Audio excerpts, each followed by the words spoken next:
नमस्कार मित्रों। नमस्कार मित्रों, हम जो है विद्यानिवास मित्र का जो निबंध है मेरे राम का मुकुट भीग रहा है, और उस निबंध में हमने ये पढ़ा कि विद्यानिवास मिश्र जो है अपने मन की व्याकुलता को, यानी स्वयं की जो है दुख पीड़ा जो है उसको समष्टि का दुख कैसे बनाते हैं, समष्टि का जो पीड़ा कैसे बनाते हैं। इस निबंध का जो है अंतिम जो है पैराग्राफ जो है इस प्रकार है कि तार टूट जाता है, तार टूट जाता है, मेरे राम का मुकुट भीग रहा है, यह भीतर से कहाँ पाऊं, अपनी उदासी से ऐसा चिपकाव, अपने सकरे से दर्द से ऐसा रिश्ता, राम को अपना कहने के लिए केवल उनके लिए भरा हुआ हृदय कहाँ पाऊं। राम को अपना कहने के लिए मैं अपना हृदय जो है भरा हुआ कहाँ से पाऊं। मैं शब्दों में घने जंगलों में घिर गया हूँ, जानता हूँ इन्हीं जंगलों के आसपास किसी टेकड़ी पर राम की पर्ण कुटी है। यानी मन के मनोभाव, मन कवि जो है अंतर मन में ही जो है विचरण कर रहा है, यानी फिजिकल रूप से या भौतिक रूप से जो है वो चेहरे पे बैठे हैं, और मन के अंदर जो अंतर्द्वंद चलता रहता है, या मन के अंदर विद्यानिवास मिश्र जी के जो विचार आ रहे हैं, यानी कुर्सी पे बैठे हैं और जो है दिमाग में सोचते रहता है, उसी को जो है सोचने वाली जो बात है उसी को उन्होंने यहाँ पे लिपिबद्ध किया है। यानी वो पर्ण कुटी जो है बैठे हैं, वो अपने घर पे कुर्सी पे बैठे हैं, लेकिन उनकी जो मनोदशा है या जो मानसिक प्रतिबिंब जो बन रहा है वो पर्ण कुटी का चित्रकूट में जो है पर्ण कुटी का बन रहा है। पर इन उलझाने वाले शब्दों के अलावा मेरे पास कोई रहा नहीं, शायद सामने उपस्थित अपने ही मनोराज्य के युवराज, अपने बचे कुचे स्नेह के पात्र, अपने भविष्यत के संकट की चिंता में राम के निर्वासन का जो ध्यान आ जाता है, उनसे भी अधिक एक बिजली के जगमगाते शहर में एक पढ़ी लिखी चंद दिनों की मेहमान लड़की के एक रात कुछ देर से लौटने पर अकारण चिंता हो जाती है। उसमें सीता का ख्याल आ जाता है, वह राम के मुकुट या सीता के सिंदूर के भीगने की आशंका से जोड़े न जोड़े आज की दरिद्र अर्थहीन उदासी को कुछ ऐसा अर्थ नहीं देता जिससे जिंदगी ऊब से कुछ उबर सके। यानी कवि ने जो है, लेखक ने जो है, साहित्यकार ने जो है, निबंधकार ने जो है आज की वर्तमान परिप्रेक्ष्य की जो मनुष्य का जो जीवन है, उस मनुष्य के जीवन की जो विसंगतियां हैं, उन विसंगतियों या उसकी जो पीड़ा है, उस पीड़ा को ही इस निबंध में जो है प्रकट किया गया है। और इतने में पूरब से हल्की उजास आती है और शहर के शोर भरे बियाबान में चक्की के स्वर के साथ चढ़ती उतरती जंतसार गीती हल्की सी सिरन पैदा कर जाती है। मोरे राम के भीजे मुकुटवा, और अमचूर की तरह विश्वविद्यालय जीवन की निरस्ता में सूखा मन कुछ जरूर ऊपरी सतह पर ही सही भीगता नहीं तो कुछ नम तो हो ही जाता है, और महीनों की उमड़ी घुमड़ी उदासी बरसने को आ जाती है। बरस न पाए यह अलग बात है, कुछ भीतर ताप हो तब न बरसे, पर बरसने का यह भाव जिस ओर से आ रहा है उधर राह होनी चाहिए। इतनी असंख्य कौशल्याओं के कंठ में बसी हुई जो एक अरूप ध्वनिमयी कौशल्या है, अपनी सृष्टि के संकट में उसके सतत उत्कर्ष के लिए आकुल, उस कौशल्या की ओर, उस मानवीय संवेदना की ओर ही कहीं राह है, उस मानवीय संवेदना की ओर ही कहीं राह है। यानी यहाँ साहित्यकार ने इस निबंध के माध्यम से हमें यह भी समझाने की कोशिश की है कि आज का जो मनुष्य है वो कितना असंवेदनशील हो गया, कितना असंवेदनशील हो गया। तो इससे आज के मनुष्य की असंवेदनशीलता जो है, उस असंवेदनशीलता का भी लेखक ने जो है इस निबंध में विचार दिए हैं या बताया है कि हम आज की जो पीढ़ी है वो कितनी जो है असंवेदनशील होगी, या मनुष्य जो आज के समाज में जी रहा है वो मनुष्य कितना असंवेदनशील हो गया, और समाज की जो है कितनी विकराल स्थिति बनी हुई है कि सड़कों के ऊपर जो है हम स्वतंत्र रूप से सड़कों पर हम स्वतंत्रता पूर्वक रूप से जो है विचरण या जा भी नहीं सकते, कहीं आ जा नहीं सकते। यानी मन में जो है एक कोई अन्न होने की शंका व्याप्त रहती है, और ये अन्न होने की शंका व्याप्त होने का मुख्य कारण क्या है कि मनुष्य जो है अपने मानवीय मूल्य और अपने आदर्शों से कहीं कट गया है। यानी हमारी जो है एक जवान बहन बेटी है, वो जब वो बाहर चली जाती है, तो जब वो घर से बाहर निकलती है तब से ही हमें उसके बारे में जो है चिंता होने लग जाती है, जब तक वो सही सलामत अपने घर पर नहीं आ जाए।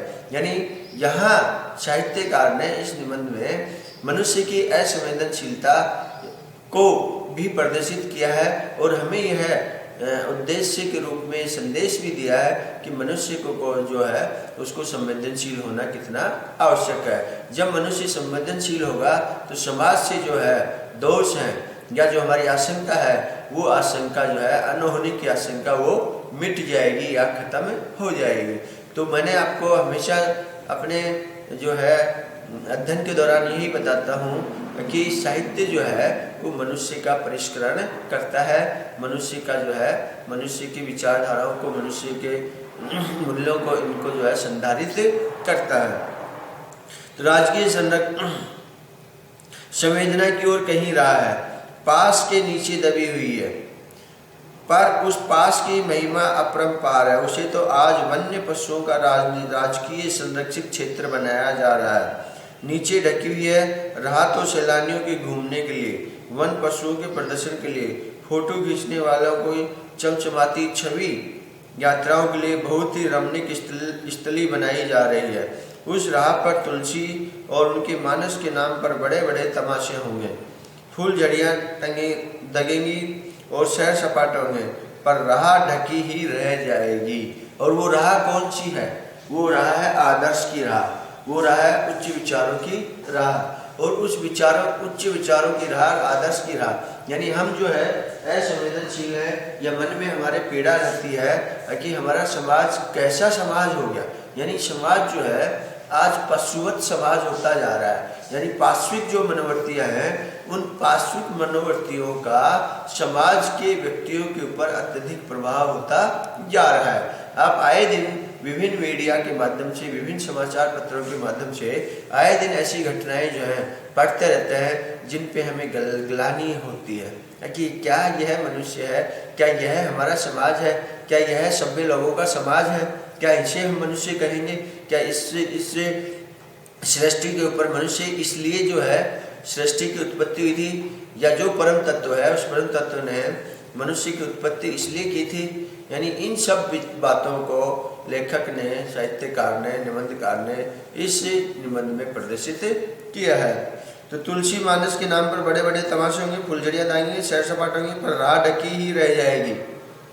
केवल चक्की का स्वर, श्रम का स्वर ढलती रात में, भीगती रात में, अनसोए वात्सल्य का स्वर राह तलाशता रहेगा। किस ओर राम मुड़े होंगे, बारिश से बचने के लिए किस ओर बता दो सखी, बारिश से बचने के लिए किस ओर बता दो सखी कि राम जो है किधर मुड़े होंगे। देखिए मित्रों, यहाँ पर जो है विद्यान्यास मिश्र जो है अपने चिरंजीवी और जो लड़की है मेहमान, उसकी जो पीड़ा है, उनकी जो आशंका है, अन्न होने की आशंका, उनको लेकर के और समष्टि रूप में जो है विचार प्रकट किए हैं। यानी स्वयं की पीड़ा को जो है, स्वयं की आशंकाओं को उन्होंने समष्टि की आशंकाएं बताया है, और समाज को परिष्कृत करने की उन्होंने कोशिश की है कि हमारा ऐसा समाज हो कि हम आशंकाओं से जो है दूर रहें, हमारे मन में ऐसी आशंका नहीं हो। क्यों आशंका कब पैदा होती है? जब समाज में विकृति होती है। जब समाज से विकृति की जो विचार है, विकृति की जो भावनाएं हैं, वो जब खत्म होंगी तो हमारी आशंकाएं भी जो है खत्म हो जाएंगी। यहीं पे जो है आपका मेरे राम का मुकुट भीग रहा है, आपका निबंध यहीं खत्म होता है। थोड़ा हमें है कुबेरनाथ राय का थोड़ा सा परिचय प्राप्त कर लेते हैं। कुबेरनाथ राय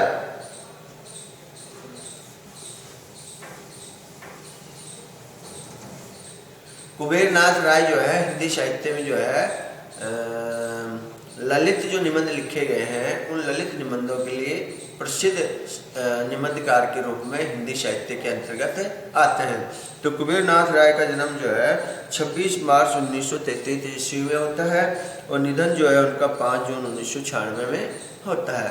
कुबेरनाथ राय के निबंध जो है अत्यधिक हमें प्रभावित करते हैं। हमारा मन जो है, हृदय जो है, उस हृदय को द्रवित करते हैं, उस हृदय को विचलित भी करते हैं और हम जो है पानी पानी हो जाता है। यानी हम मनुष्यता और निजता से दूर होकर के और समष्टि की ओर हम प्रभावित होने लगते हैं। यानी हृदय को पिघलाने वाले कुबेरनाथ के निबंध हैं। यानी हम हमारी भावभूमि है, उस भावभूमि में उच्चता को छोड़ करके और एक समान स्तर के ऊपर आते हैं, सरलता की ओर हमें आते हैं। तो हिंदी ललित निबंध परंपरा की महत्वपूर्ण हस्ताक्षर देखिएगा, पहली पंक्ति में जो है ये बात है कि हिंदी ललित निबंधों के हस्ताक्षर निबंधकार, सांस्कृतिक निबंधकार और भारतीय आर्य चिंतन के गंध माधव कुबेरनाथ राय का जन्म 26 मार्च 1933 उत्तर प्रदेश के गाजीपुर जिले में मत्सा ग्राम में हुआ। उनकी गिनती आचार्य अजय प्रसाद द्विवेदी और विद्यानिवास मिश्र जैसे ख्याति लब्ध निबंधकारों के साथ की जाती है। उनके पिता का नाम स्वर्गीय वैकुंठ नारायण राय और माताजी का नाम स्वर्गीय लक्ष्मी राय था। उन्होंने मलसा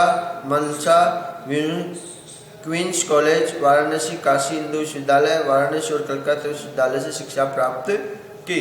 अपने सेवा काल के आरंभ में उन्होंने विक्रम विद्यालय कोलकाता में अध्यापन किया। उसके बाद वे नलवारी असम में अंग्रेजी के प्राध्यापक और सहजानंद महाविद्यालय गाजीपुर उत्तर प्रदेश में प्राचार्य रहे। श्री राय का निधन 5 जून 1996 को उनके पैतृक गांव मत्सा में हुआ। रचनाएं प्रिय नीलकंठी, रस आखेटक, गंध माधव, निषाद बांसुरी, विशद योग, पर्णकुटी, महाकवि की तर्जनी, पत्रमणि, पुतुल के नाम, मन पवन की नीता नौका, मन पवन की नौका, किरात नदी में चंद्र मधु, दृष्टि अभिसार, त्रेता का व्रत शाम, कामधेनु, मराल, आगम की नाव, वाणी का क्षीर सागर, रामायण महितार्थम, उत्तर कुरु, चिन्मय भारत, अंधकार में अग्निशिखा निबंध और कंठामणि काव्य संग्रह। प्रमुख पुरस्कार में उनको जो है कामधेनु पर मूर्ति देवी पुरस्कार मिला। भारतीय ज्ञानपीठ द्वारा 1992 में प्रथम कृति प्रिया नीलकंठी पर आचार्य रामचंद्र शुक्ल सम्मान मिला 1971 में, और पत्रमणि पुतुल के नाम के लिए अभ्यानंद पुरस्कार 1982 मिला। किरात नदी में चंद्र मधु पर आचार्य महावीर प्रसाद द्विवेदी पुरस्कार 1987 मिला, और उत्तर प्रदेश हिंदी संस्थान द्वारा साहित्य भूषण सम्मान 1995 में कुबेरनाथ राय को मिला। धन्यवाद मित्रों। अब हम जो है कल से जो है हमारा निर्मला उपन्यास है उसका अध्ययन करेंगे। निर्मला उपन्यास जो है मुंशी प्रेमचंद के द्वारा लिखा हुआ एक अच्छा सामाजिक उपन्यास है। थैंक यू, धन्यवाद।